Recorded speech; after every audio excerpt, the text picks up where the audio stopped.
But many manufacturers believe a more active role for government is still required. Dermot Hannigan is the owner of a small cake factory in inner Melbourne. His company has grown rapidly in the past 3 years after finding a new market for its product in Japan. Mr. Hannigan argues government needs to recognise the huge costs incurred by manufacturers breaking into new export markets. We would like to see a tax break of 3 to 5 years for new exports going out of Australia, especially in the value-added sector. If the government were to take, say, 50% of the revenue that they are currently getting, that would be a big help for new exporters and for new products going out of Australia. Such use of the tax system to encourage industries is seen by analysts like Colin Carter as fundamental to competing abroad. One way of giving support is to write out a cheque to all of the participants in the industry who want it. And another way of giving support is to provide tax incentives, which means that lower the taxation rate, the sort of thing that, for example, Singapore does and Malaysia do by giving tax holidays.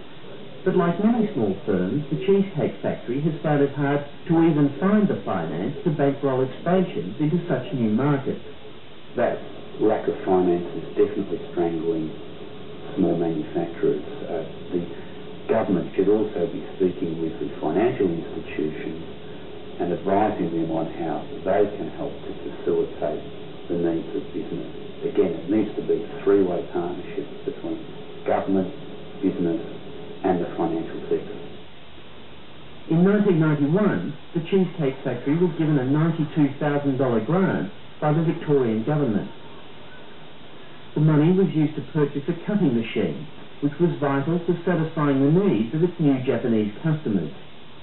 Well, initially we produced a container of cakes for Japan, and we cut them with piano wire, and the Japanese didn't like the way the cake looked, and therefore we bought a machine that cut perfect cheesecakes. I'll show you one of these cheesecakes, and that cake has a perfect edge on it, and it also has perfect points. While Mr. Hannigan claims the absence of cheap finance means he could not have bought these machines without a grant, others question the government's record in picking good investments. The fact that money is given to one firm and it's successful doesn't mean that that's a sensible strategy for government to follow as a general rule, because the question is how much money is going to be lost and how much money is going to be successful. Already the federal government has ruled out propping up uncompetitive industries. But it promises nor will it watch from the sidelines as competitive industries are bruised in an increasingly hostile trading world. So far, it is yet to spell out in detail the policies to achieve that balancing act.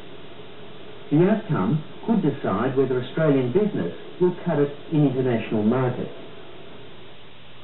That report from Don Greenways. And now to our guest tonight, Industry, Technology and Regional Development Minister, Alan Griffiths.